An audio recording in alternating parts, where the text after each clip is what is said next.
Joe Jurdy here, BlackBerryOS.com. I am here with Sean-Paul Taylor, team lead of Gaming R&D for BlackBerry. You might have seen our previous video. We met him in San Jose at BlackBerry Jam. We're here at BlackBerry Live 2013 now, and we got a BlackBerry 10 has launched since then. We got a whole bunch of other stuff to talk about and a bunch of little gadgets down here. You want to point the camera down there, JT? Yeah, oh yeah. So, cool stuff. Yeah, Sean. So go ahead, man. Let's talk a little bit about what's going on. I know there's a big release today by Unity. Why don't we start off with that? Yeah, sure. So the open beta is now publicly available, so you can sign up. You were able to sign up before since GDC, but now if you sign up today or anytime during the beta, you're basically going to get access to the beta trial, and so you're going to get a BlackBerry Pro SDK license that you can actually use, import your projects directly in, and automatically publish them right to the store if you want right away. Like there's not going to be any watermarking or anything. You can actually use the beta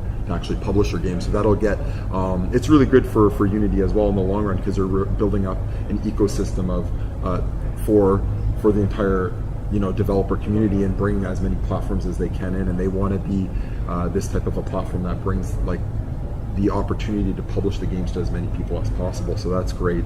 And the closed beta went well. It was smooth, and basically we were able to fix a lot of the small little things really quickly, and got overall the feedback was from the forums and everything on there it was like literally the best beta that they've ever run. They call theirs closed alpha, and then now when they go into beta, it's pretty much almost production quality from a tool. There may be small little things that they want to fix in there, and so then we'll work towards gold later on in the summer. So I tell everyone, go, if you're a Unity game developer now, you can go and sign up, get your BlackBerry Pro trial license, and bring your game in, port it. Every game should be able to run on BlackBerry, and they run really well. Actually, that's one thing to point out, is that the devices, and they do have I did a talk here on Unity, and one thing I let people know is that there's actually setups for the splash screens for the Square as well, and you can adapt for the keyboard with the WSDL and a lot of these interesting things that make it. And then the other thing that I was going to mention is and you might have seen this in the Jam keynote. So we're announcing that for 10.1 we've added support for the Moga Pro. Yes. Really popular.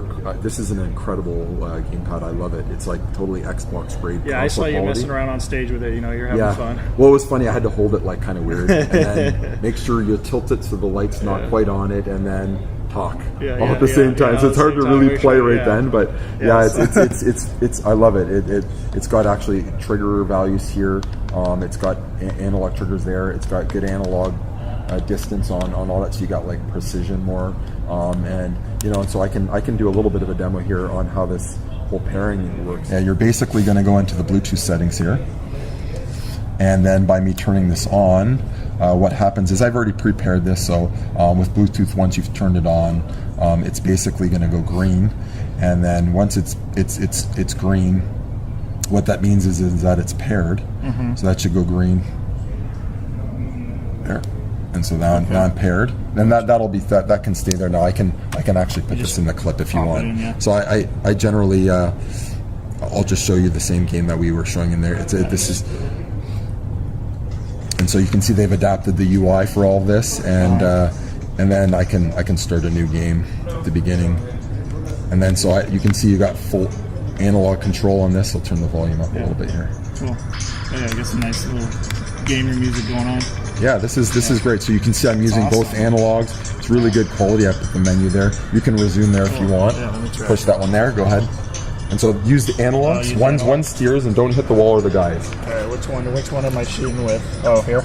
There you go. Oh, whoa. Oh, you got the photon cannon now, so I can switch you back to that gun there. Okay, yeah, I like the rapid fire. I like that. That's that is actually really smooth. Holy cow, that's cool. This reminds me of that old school arcade game. Remember that one where you shoot all the asteroid? That's right. Kind of like that. Wow, that is awesome. And you can connect this up to your TV HDMI and play right. That's from right. It, right. I mean, if you click the menu, so like you get home, you pause this thing, you unclick this, flip that down now, and now I'll do this on here. I don't have a TV here right now, but we could throw it in here and pretend it's a TV. There you go there, and you still go back over to there to the resume. Okay. Click the X and then you keep awesome, going. man. So you can imagine this is your huge TV. Sit back on the couch, grab some that is really some chips and beer, and just totally give her for many hours. What is this game here now? This is called Critical Wave by Granny's Games. There's not many games yet that are actually published in the store that are yet supporting it because people weren't fully aware yet of it. But yeah, that is awesome. It's really, really. Yeah, and then this is the Still series. We already supported this before in 10.0. So we supported this in the Wii controller for fun. But we also support now this, and there's also the GameTel one. It's almost like a more digitally kind of controller. The GameTel, it has a clip too as well. So this is nice. That's like a one you put in your pocket. Yeah, I could stick this in my pocket and then you bring it with you, and it's pretty really portable. They both charge with lithium-ion batteries in them. They have micro USB, so it's compatible with the BlackBerry. Oh, nice. Same charger that the BlackBerry uses. So this one too looks like too. Yeah, and it has all the controls that you'd ever need. So when they're developing for this, for the integration with these controls, they got to put this specific to target it specifically to have it compatible with the controller, or can you just... Okay, so I'll explain to you why it's really cool. This is why the game developers were excited. So typically when you had to integrate these kind of game pads on iOS or Android, you would download the Still Series SDK for Android, for iOS, the Moga, every single one, and you'd have to actually, for every controller, add the code. We've done all the plumbing for you. That's actually all done in the platform layer. So you use our API in the screen that you're already using in screen. We just added a couple more events for Gamepad Connected, Disconnected. And it reads them all? And it reads any of the ones there. And it actually supports multiplayer as well. Nice. So yeah, you can actually sit and play a game. If the game developers integrate in multiplayer support, you could actually play multiplayer. And the cool thing about it is, even though you can imagine on a big screen here, this is connected 16 by 9. Well, the Q10 and the Q5, they're square screens, but you can adapt actually. So when that actually pairs on, the developer, that's one other thing I'm talking to the publishers about, making sure that they're aware. On those environments, there's going to be a lot of devices, obviously, on that side of the market as well. So, it's going to be a lot I know you have your business device, but when you go home, you could plug this on and then project on a big screen. And yeah, it's great to be able to do that. So you guys are really hitting on the Q10 gaming side of things too. Oh yeah, obviously there's a big market for it. Oh yeah, for sure. And I guess controllers would be the thing to use then if you're. Well, controllers are too. And another thing that's interesting is, I talked to the Unity about that and about a lot of the developers, and we did a blog on it on how to adapt for the keyboard. So I mean, some people are excited to actually just use the keyboard as a controller and do typical WSDL, the WASDL. And some buttons on the side for shooting and stuff like that, and so you can actually like take your fingers off this screen, and for like a lot of these kind of jumping games and stuff like that, have that as an option. You know how people love their shortcuts on their wall. They like it in gaming then too, right? So it's kind of interesting that people didn't really think about that side of it, and all about like if it's too small, what's generally the gaming experience that you're going to get from the performance is going to be equal. It's the exact same hardware in the Q10, other than the resolution change and. So even though the Q5 is it's more the cost of friendly device, it's still going to function really well. Yeah, that one has the same GPU. The CPU is downclocked just a little bit. It's 1.2 because it is a different market. It's targeted more for. It's not the Q10. It's not the premium device. And so the camera's a little lower grade and all the things. You got lots of nice colors, so it's still gonna. Have you guys been testing all these games on it? Yeah, It's been they work great. It's awesome actually. So I think that there's a really going to be a big pickup for gaming with the devices coming out and opportunities for game developers for monetize. It's funny recently.